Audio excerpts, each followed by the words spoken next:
Hello my friends, it's the Game Boy Geek here, and today we find ourselves in Egypt where the pharaoh is dead and his funeral barge sails slowly down the Nile toward his tomb, where the spirit will stand before the judgment of Osiris. Now Pharaoh had no offspring, so tradition holds that the governors of the land be tasked with building monuments to Pharaoh's glory so that Osiris will favor his spirit in the afterlife. So we'll all be governors, building monuments in the Pharaoh's memory and selecting a new ruler for the Kingdom of Egypt. Sailing Towards Osiris is for 2 to 5 players, plays 60 to 90 minutes, and is published by Daily Magic Games. Today, I'll be doing a rule school where I'll teach you how to set up and play the game so that you don't have to read the rulebook yourself. Now, I've placed timestamps below me in the description of this video just in case you want to jump to a specific section of the rules. Well, without further ado, let's get started.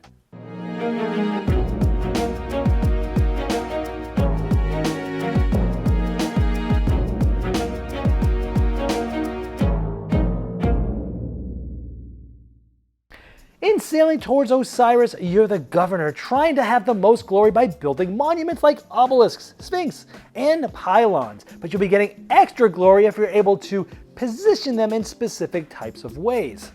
And in order to build those monuments, you'll need to first plan them by spending resources of grain, stone, and brick in order to get them ready.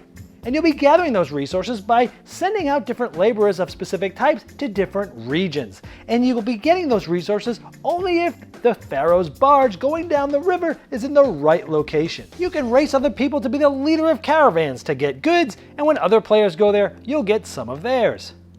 And you can spend resources to gather other laborers in the pool, or spend resources at the market to trade for other resources. You can visit a city and get powerful cards. They can give you resources or one-time powerful abilities, and you can have free negotiation with other governors to trade resources, cards, or even favors and actions. The game's played over 4 rounds. Whoever has the most glory at the end is the winner. To set up, first place the board in the middle of the table where everyone can reach it. Next, locate all of the laborers. They look like this. Normal laborers look like this, and the master laborers, there's one of each type, and it has a white highlight. If you're playing with 3 through 5 players, so that's 3 or 4 or 5, you're gonna take all of these, the one master laborer, and 4 of each type, and put them in this drawstring bag. However, if you're playing with 2 players, you'll remove 1 normal laborer from each type, so that you'll be using 3 of each type plus 1 master or laborer, then put these in the bag. Again, this is just for 2 players. Any laborers removed this way for this 2-player game can be put back in the box. Next, locate the 3 different resources. We have grain, stone, and brick. Now, based upon this table on the left, depending on the amount of players, you're only going to use a certain amount of these. For example, in a 5-player game, you'll be using all 30, but in a 4-player game, you'll be only using 25. So make sure you have supplies of each of these, matching the amount on the table on the left, depending on the amount of players. Any resources that you're taking out in order to make this number can be placed back in the box. Each player is going to select a color that they'll be playing this game, and they'll take the player shield of that color and they'll place it in front of them. This is the outside, which will be facing the other players once you set it up. So for example, from the player's view, once it's set up, it'll look like this with player aids on that back side. Next, each player is going to get components of their color. They're all going to get 1 camel, 4 obelisks, 3 sphinx, 2 pylons, and 1 withdraw token, all of their color. The pylons, the sphinx, and the obelisk are all going to be known as monuments throughout the game. Each player is also going to get 2 of each of the resources, brick, stone, and grain that you've already set up. And to help you with this, the back of your player aid shield tells you how many of each you should have behind your shield. Each player will locate their scoring markers that look like this, and they'll put them on the bottom right-hand side of the board in this 0 spot here. You can stand them up on your board. I've laid them down because it's easier to see what they look like on camera. Each player is going to get 5 of the same Boon cards. The only difference is the color that is denoted by that card is of that player's color. Now, the back side of these cards will look like this, so you'll go through and give everyone the 5 cards that match their color. They can place them face up outside of their shield just to the side. Next, you'll find this city deck. You will shuffle these cards up and you'll deal 1 to each player, and they'll keep it face down next to their shield. They can look at this, but they don't want to show it to other players. Next, you'll locate the Pharaoh's Barge token. Now again, you can leave it face up, but I'm letting you see how it looks a little bit easier with the camera. You're going to place it just on the right side of the board, right before this little line, which signifies the difference between the different rounds that this boat will go through. So just before that line. Next, you'll place the 3 bonus cover tokens, and you can place them off to the side. You won't need them for right now. And you'll assign 1 player to be the regent. They're essentially going to be the first player of the first season, and you can give them this regent token. You can stand it up right in front of them. If you're playing with 3 players, you'll take 6 monuments from any unused colors and cover up the resources on any map sections that have this Ankh icon on it. So here are the 6 Ankh map icons that you will cover. You'll also take 2 camels from those unused colors and place them on this caravan next to these 2 Ankhs like this.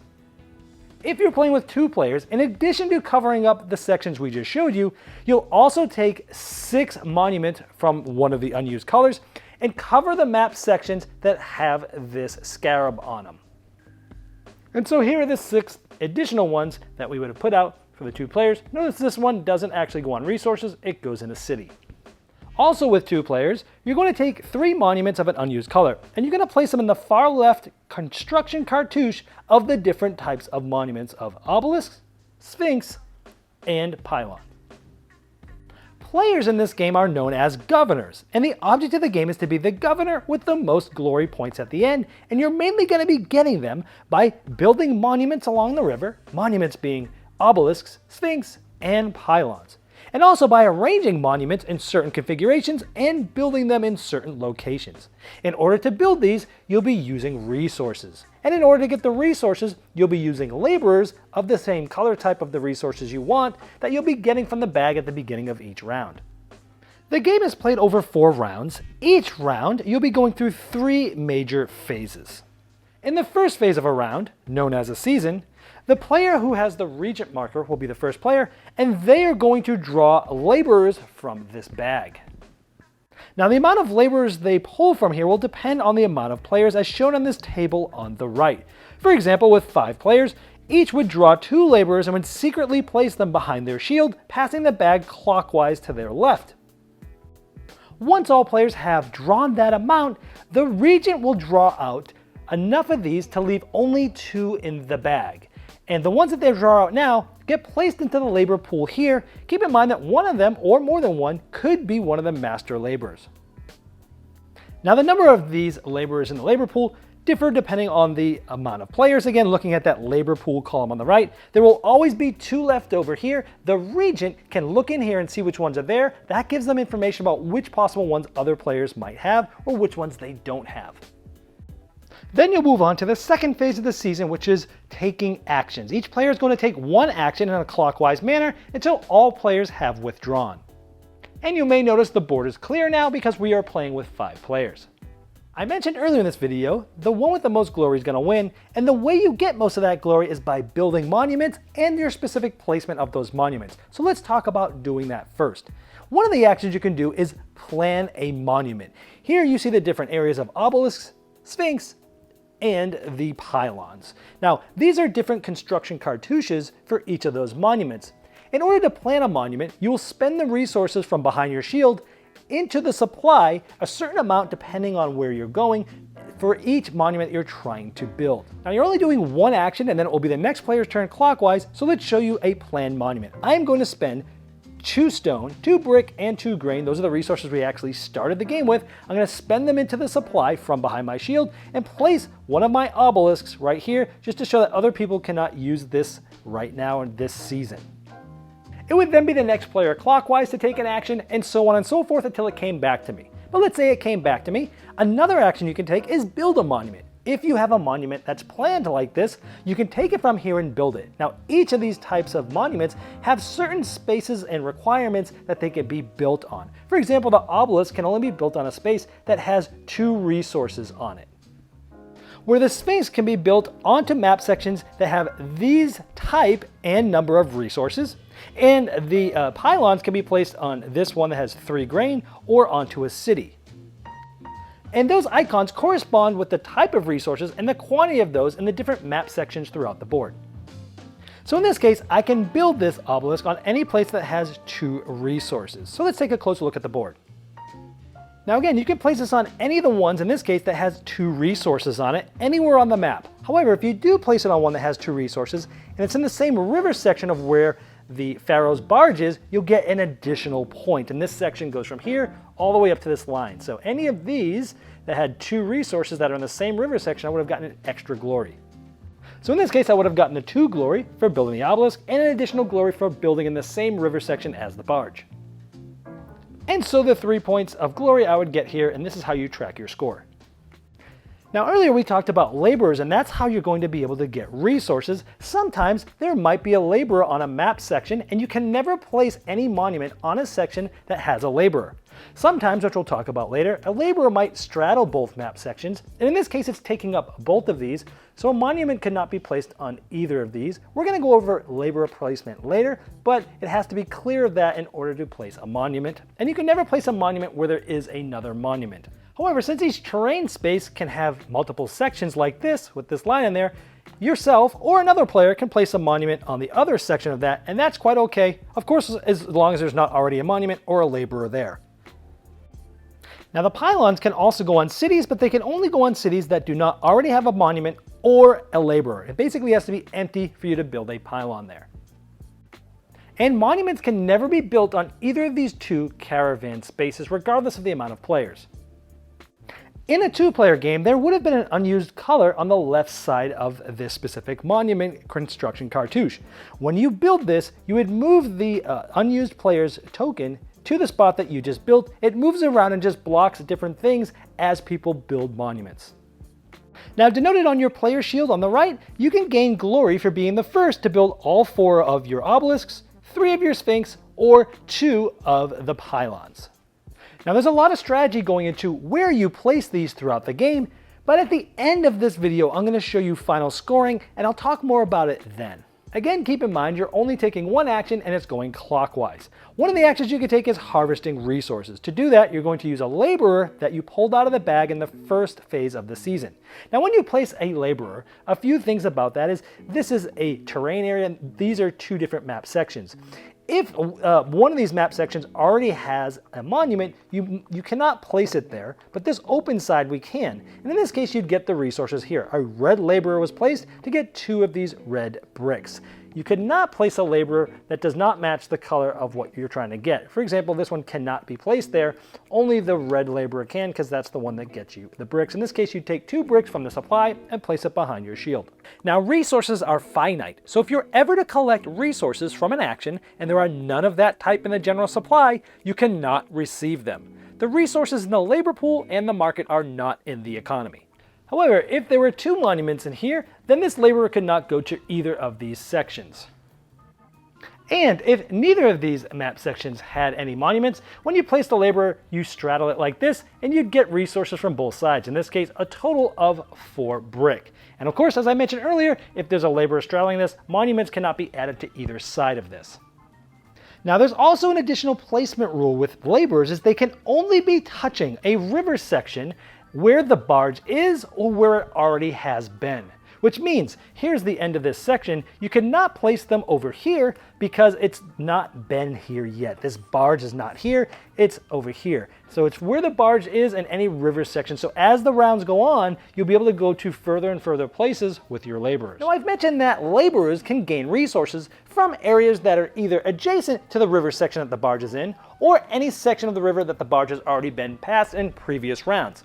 However, the master laborers, they have these white accents, they can go on areas where the barge has not been yet. So even though this is the second round and the barge is here, this master laborer can be placed here and get the 4 brick as normal. And in the final and 4th season, when that barge is in the last section of the river, the master laborers can go anywhere as normal, but they get 1 more resource than normal. So here, they would get a total of 5 bricks. Another action you can take is hire an extra laborer. What you can do is pay any 2 resources and you place it here.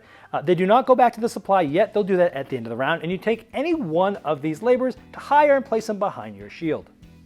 And notice I just took a master laborer and it's the same cost as the regular ones. It does not matter. It's always just 2 resources of any type. Another action you can take is trading at the market here where the camel is. And how you do that is you look at this arrow and you can trade in either direction. So if I have 2 grain, for example, I can turn that into 1 stone or 2 brick. So you take the resources that you're trading, you place them, cover the arrow, and take the resources of the other type from the supply and place them behind your shield. And again, you could trade in either way, but once something's been traded in one of these cartouches, you cannot trade there. No one can for the rest of this season. Another action you could take is starting or joining a caravan. If you remember from before, the 2 caravans are right here. Now you can do this anytime, it doesn't matter where the barge is. You can place a laborer of any type, if it's empty, on either the top or bottom section of those specific caravans. Now if you're the first one there, you'll also place your camel there to denote that you are the leader of this caravan. Now whether or not you were the leader, when you place your laborer there, you'll take the resources from the supply that's right next to that section of the caravan. Now if you are the leader and later on somebody else goes there, and they go to the other section because you can never go to a section that someone else is in, they will take these resources, but they'll have to give one of these to whoever the leader is. Now if the player that placed this laborer is the same as the leader, they just take the resources, all of them that they're shown there. And if you're the leader of one caravan, this player cannot be the leader of the other caravan. And also keep in mind, as I showed previously in setup, in a 2 or 3 player game, one of these caravans are going to be blocked off. Another action you can take is visiting a city. To do that, you take a laborer of any type and you place it on this city, and it does not matter where Pharaoh's barge is, you can do that anytime, as long as there's not another laborer there. Now if the city was empty when you went there, you will draw 2 cards from the city deck, which will be off to the side of the board, and you'll keep one of them. The other one you must give to one of the opponents, and this brings up a very important point of the game that I have not yet talked about. Governors can barter and haggle with each other at any point in the game for any items within their control. So it might be resources, or it might be unplaced laborers, maybe city cards, anything at all. Now the act of haggling with people does not count as a game action, but any regular game actions that you may take from the haggling, because you can promise people to take actions and things like that, and any actions that you actually take are still actions, but haggling is free and does not take an action and can be done at any time. So back to the city, you had 1 card you had to give away, well, negotiate it away to the highest bidder. But in a 2-player game, you don't have to give the card to the other player. You can discard it to get 1 grain from the supply. However, the other player can offer you something better for you to give them the card instead of discarding it. Now in a 3, 4, or 5-player game, a laborer can be placed into a city space that contains another player's monument. Remember, only the pylons can be placed in the cities as denoted by the logos when building the pylons. And in this case, when you draw the 2 cards that are city cards, you'll keep one and you'll give one to this player. Well, what do these city cards do? Well, actually, this is another action you can take, is play a single city card. When you play a city card, you can play it for either the resources or the action. So in this case, I could play this and get 1 grain and 1 stone. This would go to a discard pile. If the city draw deck ever empties, you can shuffle the discard pile and make a new draw deck. Or you could play for the action, like take 1 brick from the supply for each brickyard with a laborer on it. Or play a laborer to a terrain space and receive 2 extra tokens of the harvested resource. So these cards do all sorts of things, either the action or the resources, but you cannot use it for both. Another action you could take is to play a boon card. Now if you remember, all players got 5 boon cards, and each player has an identical set of boon cards, with the only difference being the color of your player color there. Now to play a boon card, you simply play it, and you must play it outside of your shield so everyone can see it, because once you've played a specific boon card, no one else can play this card for the remainder of the season. And for each card, you just follow the text on the card. Now the last possible action to take is to withdraw from the season. Now when you reach a point where you're unwilling or unable to take any actions, your final action for the season will be to withdraw for the remainder of the season. Now you may not withdraw if you still have a planned monument that you have not yet built, unless of course you've played the Osiris Boon card this round, which says you can leave 1 planned unbuilt monument at the end of the season and take another action. Now only the first player to withdraw in a season can take their withdraw token and place it on one of these bonuses. This gives you a brick and a glory, which is a point. This gives you a stone and a city card, and the rest of these give you resources as shown. If you go here, you'll take those resources from the supply. If there's not enough left, you can take them if there are any possibly left in the market or in the labor pool. Once you've withdrawn, you can still haggle with other players, but you can't take any other actions for the rest of this season. And as other players withdraw, they'll take their withdraw token and place it in front of their shield so everyone can see who's withdrawn. And once everyone has withdrawn, we go to the next phase of the season, which is cleanup. The first thing you'll do in the season cleanup phase is you'll move Pharaoh's barge to the next river section. Remember, those are denoted by the different lines in the river. So we just pass this line, and we got to make sure we don't go past this line, which also means that you can now place laborers on this section of the river or this section of the river, because remember, you can always do it where the barge is or before. You would then remove any camels on the board for leader of the caravans and give them back to those players who put them behind their shield. You'll take any resources in the market or the labor pool and put them back into the general supplies. Then the player that was the first to withdraw will take this token back, but they'll replace it with one of these cover bonus tokens. This means that the first player to withdraw in a future season cannot take this bonus. Then you take all the laborers from the labor pool and behind anyone's shield or on the board and place them back in this bag to get ready for the next season. All monuments out on the map, being obelisks, sphinx, and pylons, stay there and are not removed in cleanup. However, if there are any monuments that have not yet been built onto the map, but were planned as shown here, they get removed from the game completely and put back in the box. It does not get given back to the player, and the player gets no points for that. Of course, unless they had played the Osiris card, which allows them to leave one planned unbuilt there at the end of the season as shown previously.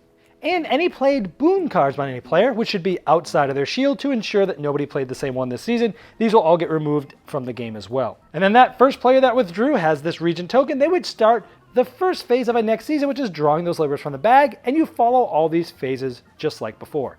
Now again, you'll notice there's 4 river sections, so at the end of the 4th round, that will be the end of the game, and we'll get some bonus points.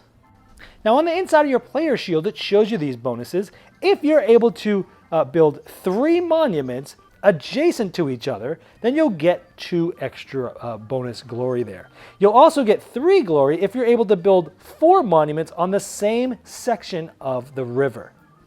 Now you can score 2 different bonuses with the same monuments, but you cannot score the same bonus overlapping the same monuments. Let me show you what I mean. The first bonus was 3 adjacent monuments. So here we have 3. That would get us 2 extra bonus points.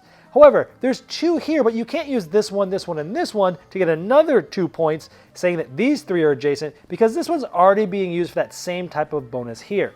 However, these 3 here gave us that bonus, but we have 1, 2, 3, 4 on the same section of the river. Even though they're utilizing the same monument, it's a different type of bonus. So in this case, I'd get the 2 points for the bonus of having 3 adjacent, and I'd get the 3 points for having 4 monuments on the same section of the river. Now, that bonus also could be used on the other side of the river, but as long as you're touching the same section of the river, and that's how those bonuses work with each other. Now, whoever has the most glory at this point is the winner. If there's a tie, the one that has the most remaining resource tokens is the winner.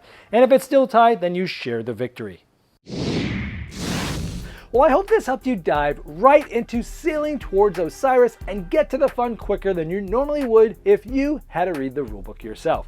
Now, if you have further questions about the rules, I've placed a link below me in the description of this video, and that is the best place to ask it, because not only will I be notified, but so will Daily Magic Games. This has been the Game Boy Geek, helping you find and enjoy the next board game you'll love.